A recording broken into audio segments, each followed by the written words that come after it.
guys, welcome to Amity Tracks. It's been a while. Actually, a year, give or take.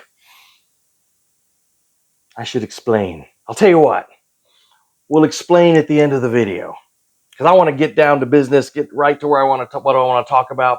But if you want to stick around, if you care, I guess I owe you an explanation of where we've been for the past year and where we're going, if we're going anywhere.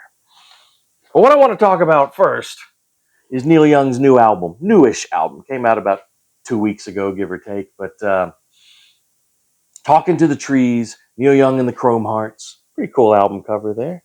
There's the backside. I do have it on CD because, well, before I want to shell out vinyl money on anything Neil's put out, I don't know, in this century, usually try it out on a cheaper CD first. But I'm going to tell you, I will probably go grab this on vinyl. So let's get into it. Well, first of all, new band, the Chrome Hearts. Although, if you look at the personnel, a lot of these guys have been with Neil before. You've got Micah Nelson, son of Willie, on guitar. And also from Promise of the Real, band that's backed Neil up, for the past decade or so on other albums. Corey McCormick on bass. Anthony Legerfo, if I'm saying that right, on drums. Spooner Oldham on organ and keyboards. Great session player, legendary, decades and decades. Has played with Neil quite a bit, through the years. So it's cool. It's a mix of new and old, cohorts, and really good band, by the way. They kind of give Neil some room for some diverse sounds on this record, as you'll see. But here's the thing. When I first listened to this, I hated it. Really disliked it. We did our Neil ranking, however long ago. After first listen, I probably would have put this in the bottom 10 or something.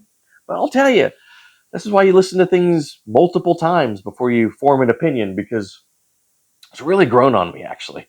I really do like it. Now, the complaints I had are still legitimate. Some lazy riffage. A lot of songs sound like he kind of put them together in about 5 minutes and then recorded them. If that, he, some of them doesn't bother to write a chorus, to differentiate from the verses. Just verse. And even borrows, at least he borrows from himself. The song, what is it? First Fire of Winter is a blatant ripoff of Helpless, right? And the closer, Thankful, sounds an awful lot like Harvest Moon. But those complaints being legitimate, I'm still really starting to like this record. So let's talk about it. It opens with a song called Family Life. And this song, it's kind of a little folk acoustic strummer.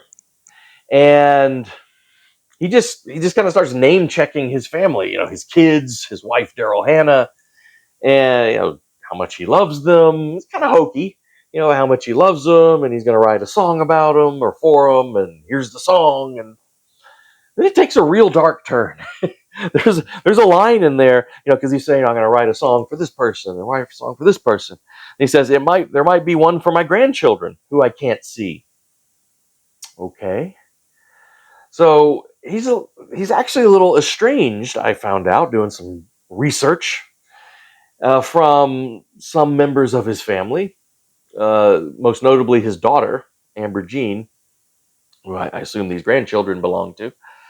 But it stems from, he left his wife of decades. Total blank on her name, but she was great. Peggy Young. And, went off with Daryl Hannah. And, well, her... his daughter was not very pleased with that, and apparently there's been this estrangement. And David Crosby commented on it too, right? David Crosby and Neil were estranged. They're really up to Crosby's death because of his comments about Daryl Hannah. But anyway, so Neil just lays it all out there, and it's a fascinating song. When that line hits, you're like, okay, wait a minute. There's more going on here, and he has these great verses about he loves each of his sons, and he talks about kind of what's going on with their lives and how great they are. He's effusive about Daryl Hannah, but he only has one line at the very end about his daughter, his estranged daughter. He just says, "Then I'll remember Amber Jean." That's it. It's like, man. And in case you missed the message, the second song, "Dark Mirage," is all about his estrangement from his daughter. And this is not some kind of acoustic folk strummer. This is a dark, gritty. It's got this kind of gritty blues riffs, these psychedelic overtones. It's a really interesting musically song to fit kind of the dark lyric. He opens up. I'll read the first little verse here. He says, "Well, I lost my little girl to the darkness inside. Her mama's gone now, as Peggy Young died from cancer, and there's nowhere to hide." And he goes on and talks about his estranged grandchildren again, how he can't see them, and he even and he's not being vague. He's calling people out by name in these two songs, these songs that open the album, and he's quoting. He's basically saying all these, quoting these terrible things that his daughter supposedly said to him, I guess in an argument. These are family arguments that we generally keep in house, but he's putting them out in song. And I mean, it's fascinating. It really is fascinating. Now, he doesn't stick with that the whole record. He shifts gears. The third song is "First Fire of Winter," which is gorgeous. It's a beautiful song. It's real moody. I love the way the production on it. I love the way it was recorded. And but it is it is a blatant ripoff musically of "Helpless." But "Helpless" is a gorgeous song, and even with the harmonica. But it's it's a beautiful song. It really is a beautiful song. And then he does get political. Neil has definitely kind of laid his politics out in recent years. The song "Let's Roll Again." Neil's always been fascinated by cars. He's released whole albums and written books about cars and his cars and his ideas for clean energy and all that kind of thing. Well, "Let's Roll Again." He again by name he calls out Ford. He calls out GM. He calls out America. So that we should go electric or have cleaner cars, cleaner energy. Although not a Tesla. Although I guess he's okay with a Tesla. Well, here's the verse or the line. You decide. He says, "If you're a fascist, then get a Tesla. It's electric. It doesn't matter." So anyway. The song after that is also very political. "Big Change." That song is a massive rocker. Just musically really rocks. Heavy song, great song. And again, he's just laying it out there. What he's thinking. And he shifts gears again. Like I said, a lot of these songs are kind of stream of consciousness. The title track, for instance, he's just standing in line at the farmer's market, and he's just singing about whatever's going through his head while he's standing in line, talking to the trees, thinking about Bob Dylan songs. It's just, that's the song, whatever's kind of roaming through his head. But great band though. The band I think really helps here. They kind of maintain that raw immediacy that Neil Young definitely wants to have in his more recent records. He didn't want anything to sound like he's actually worked on it for a long time. He wants it immediate, but at the same time, it's pretty eclectic. There's the beautiful folk songs, and then the heavy rockers, but then there's these bluesy stuff, and then there's psychedelic overtones and some newer sounds. A couple tunes near the end are kind of surprising. "Moving Ahead" is it's got this kind of funky riff, and like the whole thing is like this riff, and Neil's singing over it, and it's got this really heavy fuzz bass, which I've never heard in a Neil Young song. And then "Bottle of Love," it's real dreamy, it's almost jazzy. And so, it's eclectic. And like I said, it really has been kind of growing on me. I've been as frustrated as I've been with some of his releases in the last 25 years. Not all of them I dislike, but definitely, I've been way more interested in the archives releases, recently than his new stuff.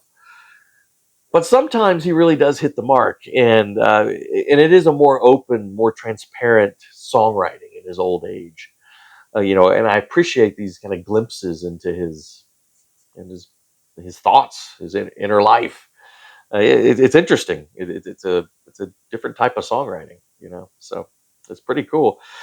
So yeah, I don't know, 3 stars, 3.5 stars. It was pretty good for a new Neil Young album.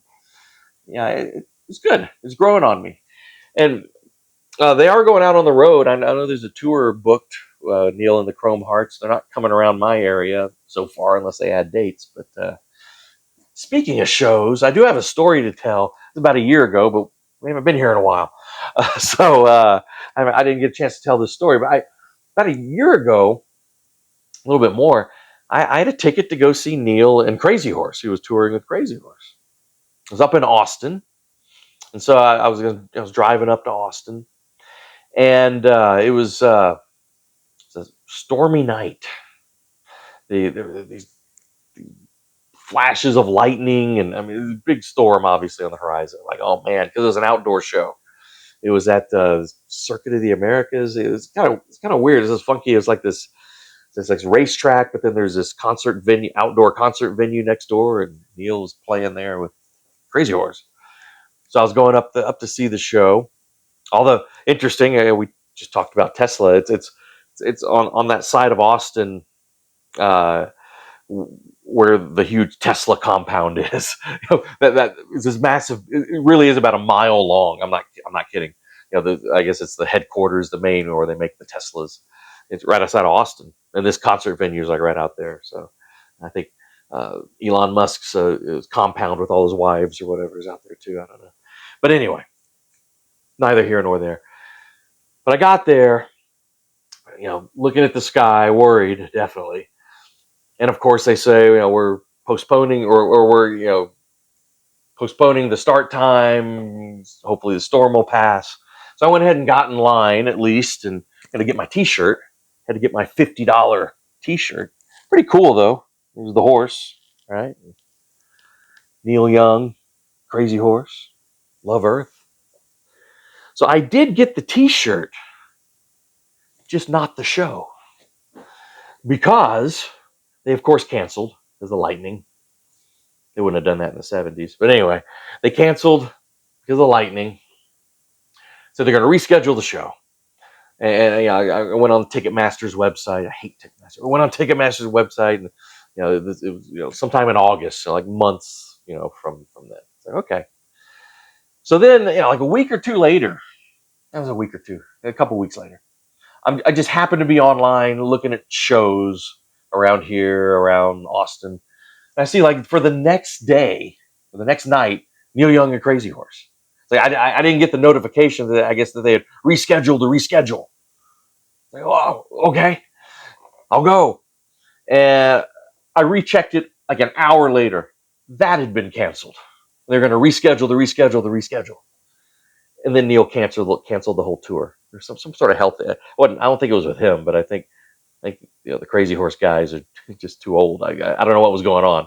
They canceled the show or the tour, and now he's got a new band that he's making records with. So who knows?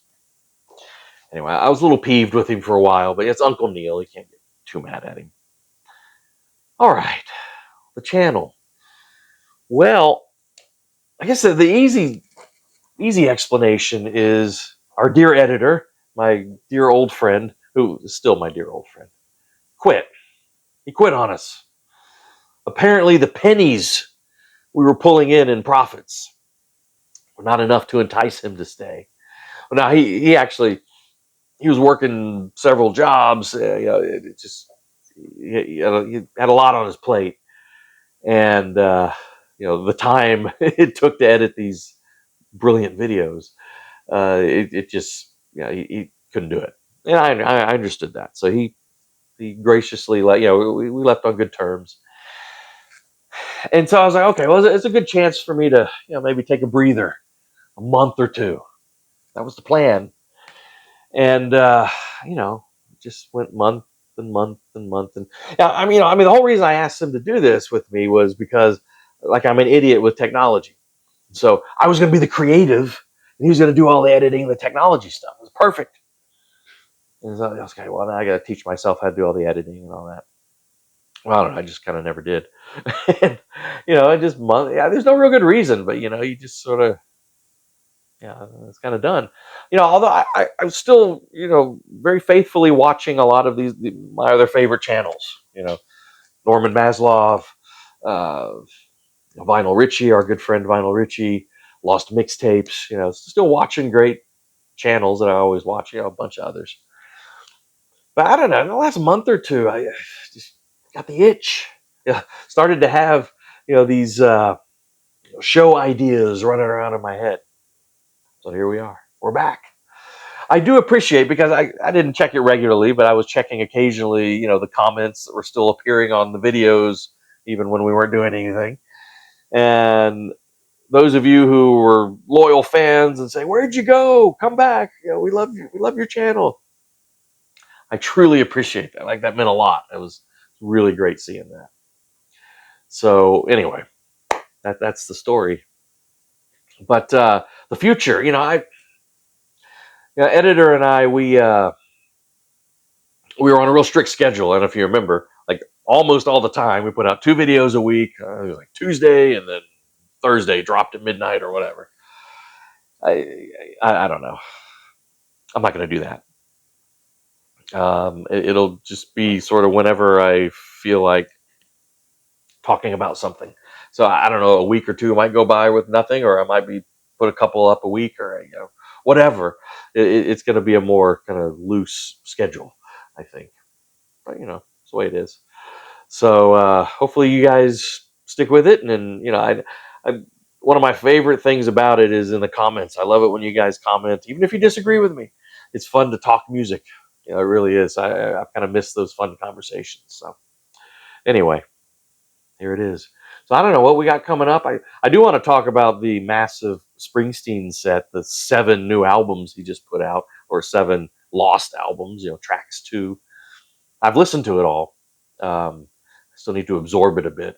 So I don't know, maybe we'll do a ranking. We'll rank the 7. That'll be kind of fun. That'll be a good way to review it. Maybe we'll do that. Anyway, there's a bunch of artists we hadn't covered yet. So, with rankings and whatnot. So let's just kind of get back into it. But like I said, kind of on a more relaxed schedule. So that's the plan anyway. Well, we'll see you next time, whenever that is.